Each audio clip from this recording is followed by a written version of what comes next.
জালে ভুয়ো পাসপোর্ট চক্রের মাস্টারমাইন্ড। ট্যুর ট্রাভেলের পেছনে পাসপোর্ট জালিয়াতি চলত। 10 বছর ধরে ভুয়ো নথিতে পাসপোর্টের কারবার চলে, আর তাকেই গ্রেফতার করেছে কলকাতা পুলিশ। জাল পাসপোর্ট চক্রে ধৃত মূল অভিযুক্ত মনোজ গুপ্তাকে কোথা থেকে গ্রেফতার করা হয়েছে দেখুন। এই বাড়ি থেকেই গ্রেফতার করা হয়েছে মনোজ গুপ্তাকে। গাইঘাটার চাঁদপাড়া থেকে গ্রেফতার। দুদিন আগে সেখানে যায় মনোজ। এক মহিলার বাড়িতে আশ্রয় নেয় অভিযুক্ত। তপন ভদ্র নামে এক ব্যক্তির অনুরোধে মনোজকে আশ্রয় দেন সেই মহিলা।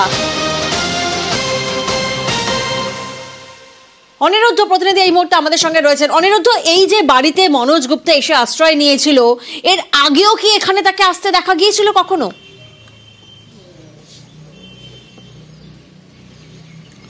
দেখো প্রিয়াঙ্কা, তোমাকে জানিয়ে রাখবো, যে বাড়ি থেকে গতকাল রাতে মনোজ গুপ্তাকে গ্রেপ্তার করা হয়েছে, যে বাড়ি থেকে অর্থাৎ যে ভাড়া বাড়ি থেকে গ্রেপ্তার করা হয়েছিল, এই মহিলা সুমনা মল্লিক, ইনি দাবি করেছেন, এনার দাবি যে এনাকে তপন ভদ্র নামে এক ভাই রাখবার জন্য, অর্থাৎ এই মনোজ গুপ্তকে তার বাড়িতে আত্মগোপন করে রাখবার জন্য অনুরোধ করেছিল।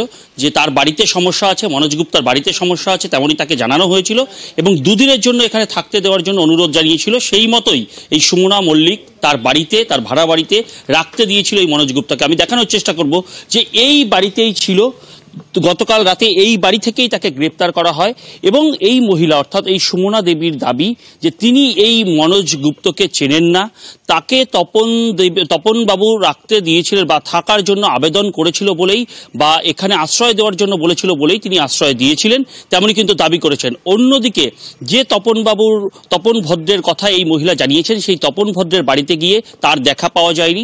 তার স্ত্রী দাবি করেছেন যে এই মনোজ গুপ্ত নামে কোনো ব্যক্তিকে তারা চেনেন না বা তিনি চেনেন না, সেই দাবি কিন্তু তিনি করেছেন। কিন্তু এখানেই প্রশ্নচিহ্ন যে এই তপন বাবুর সঙ্গে যদি মনোজ গুপ্তের কোনো রকম কানেকশন না থাকে, তাহলে কেনই বা তিনি অনুরোধ করলেন তার দিদিকে এখানে আত্মগোপন করে রাখবার জন্য। এবং তাকে জানানো হয়েছিল, অর্থাৎ এই সুমনা দেবীকে জানানো হয়েছিল যে মনোজ গুপ্তর বাড়িতে সমস্যা আছে, সেই কারণে এখানে রাখবার জন্য অনুরোধ জানিয়েছিল, সেই মতোই রাখতে দিয়েছিল।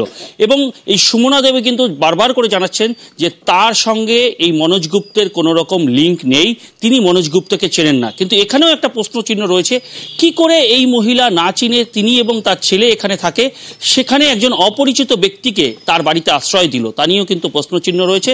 জানিয়ে একেবারে অনিরুদ্ধ, তুমি আমাদের সঙ্গে থাকো। যে মহিলা তাকে আশ্রয় দিয়েছিলেন, অর্থাৎ এই মনোজ গুপ্তাকে আশ্রয় দিয়েছিলেন যে মহিলা, তিনি কিভাবে আশ্রয় দিলেন? তিনি কি কিছুই জানতেন না?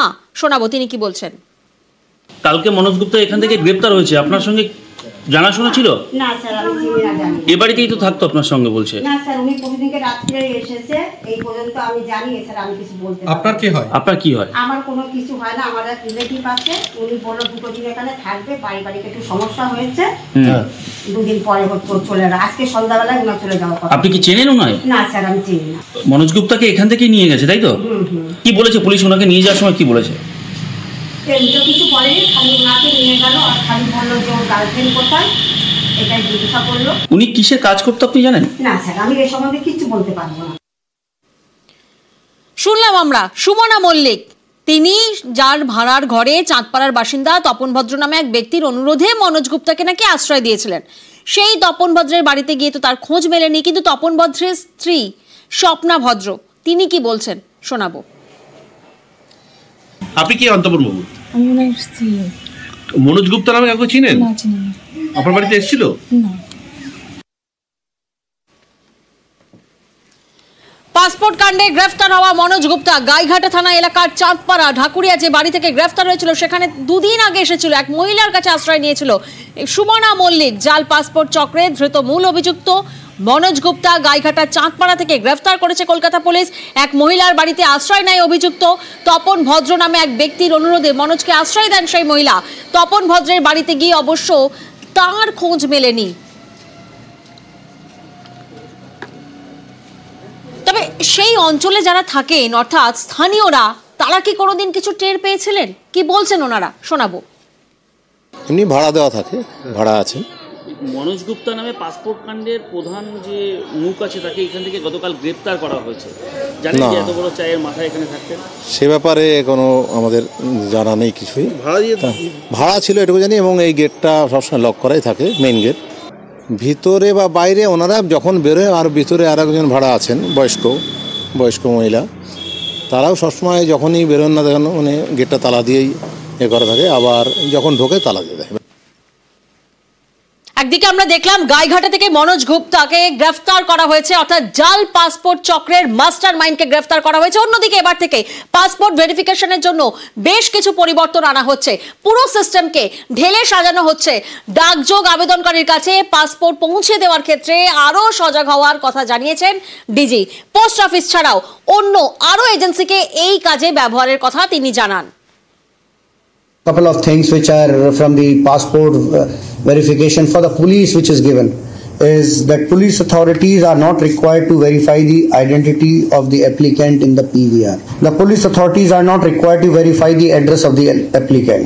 We have written to them, we are actively pursuing that this needs to change. We have suggested a new system. Our officers are redesigned the system. We are ensuring that at the police station, at the local level, it's not only the DIB which does the verification, there will be a bigger role being envisaged for the local police station also and the senior officers also. We have actively pointed out the issues with the software of the passport. There is a issue with the distribution of passport through postal systems. We are strengthening with other agencies. We are trying to strengthen the system so that people are not able to misuse the system.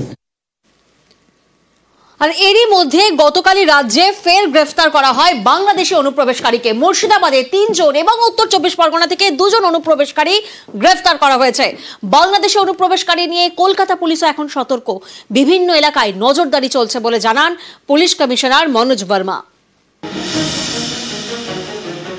অস্থির বাংলাদেশ আর বাংলাদেশ থেকে ভারতে অনুপ্রবেশ, রোজই বিভিন্ন এলাকা থেকে বাংলাদেশি অনুপ্রবেশকারীদের গ্রেফতার করা হচ্ছে। আবারও মুর্শিদাবাদ থেকে গ্রেফতার অনুপ্রবেশকারী। শুক্রবার জলঙ্গি থানা থেকে 3 বাংলাদেশিকে ধরে বিএসএফ। তারা হলো কামাল হোসেন, শাহাদাত আলী এবং হযরত আলী। পুলিশের দাবি ধৃতরা বাংলাদেশের রাজশাহীর বাসিন্দা।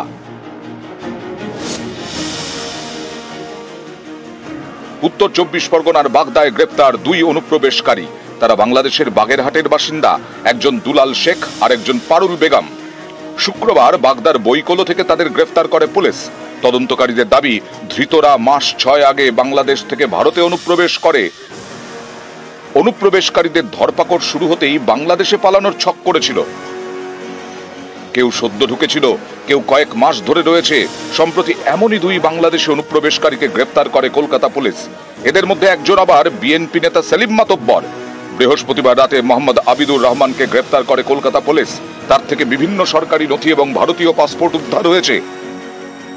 লোকাল পাসপোর্ট অফিসার আরপিও যিনি আছেন ওনার সঙ্গে আমরা বসে মিটিং করেছি বা কোথায় লুপহোল আছে সেগুলো ডিসকাস হয়েছে। Hotels, lodges and all other places যেখানে বাইরে থেকে লোক এসে থাকেন তার উপর আমাদের বিশেষ নজরদারি আছে। কি কি দেখতে হবে তার জন্য ডিটেইল গাইডলাইন্স বহুবার আমরা আমাদের অফিসারদেরকে বলেছি। বাংলাদেশে অস্থিরতা বাড়তেই সে দেশ থেকে ভারতে অনুপ্রবেশ বেড়ে গেছে। এই পরিস্থিতিতে সীমান্তে সতর্কতা। উত্তর 24 পরগনার বাংলাদেশ সীমান্তে বাড়ল নজরদারি। পেট্রাপোল সীমান্ত লাগোয়া 6 ঘড়িয়া গ্রাম পঞ্চায়েতের উদ্যোগে বসল সিসি ক্যামেরা। নিউজ 18 বাংলা। বাংলাদেশে অস্থিরতার মধ্যে এদেশে পাকড়াও একাধিক অনুপ্রবেশকারী। পুলিশের তৎপরতায় জালে জঙ্গিরা। সীমান্তে সুরক্ষায় বিএসএফ এর গাফিলতির অভিযোগ রাজ্য পুলিশের ডিজির। বাংলায় অশান্তির কোন রকম চেষ্টা বরদাস্ত করা হবে না, বার্তা দিচ্ছেন রাজীব কুমার।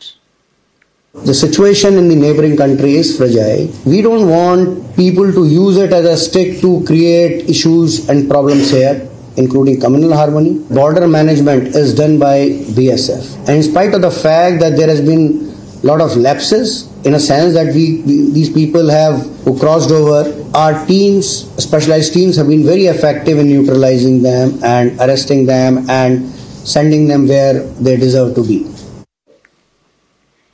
জঙ্গি নিয়োগের রীতিমতো নেটওয়ার্ক। জঙ্গি যোগে এবার গ্রাম্য জলসায় নজর। গ্রাম্য আসরে জিহাদি বার্তা বাংলাদেশি জঙ্গি সাব শেখের। অনলাইনেও সদস্য জোগাড় করছে এই শেখ সাবের সাগরেদরা। চাঞ্চল্যকর তথ্য গোয়েন্দাদের হাতে।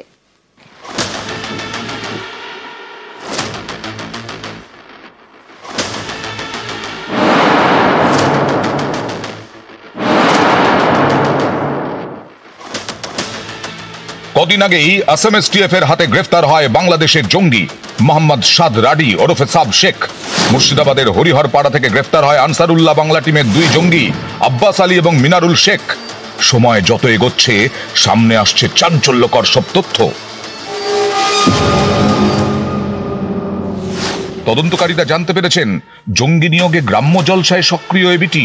এই সব জলসায় জিহাদি সংগঠন তৈরির বার্তা দিত সাব শেখ। জলসায় জঙ্গি যুগের প্রমাণ গোয়েন্দাদের হাতে। এমন নানা জলসার ভিডিও ফুটেজ খতিয়ে দেখছেন তদন্তকারীরা। গোয়েন্দাদের সন্দেহ শুধু মুর্শিদাবাদ নয়, অন্য জেলার গ্রাম্য জলসাতেও জঙ্গি বার্তা দিত সাব শেখরা। এই সাব শেখকে কয়েকদিন আগেই কেরল থেকে গ্রেফতার করে আসাম এসটিএফ। তারপরেই প্রকাশ্যে আসে বাংলাদেশি জঙ্গির ভারতীয় ভোটার কার্ডের বিস্ফোরক তথ্য।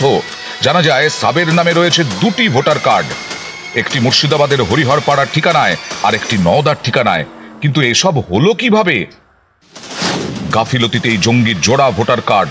নির্বাচন কমিশনের রিপোর্ট জমা মুর্শিদাবাদ প্রশাসনের। সরকারি কর্মীদের গাফিলতির কথা উল্লেখ রিপোর্টে। গাফিলতিতে জড়িতদের চিহ্নিত করে দেওয়া হয়েছে রিপোর্ট।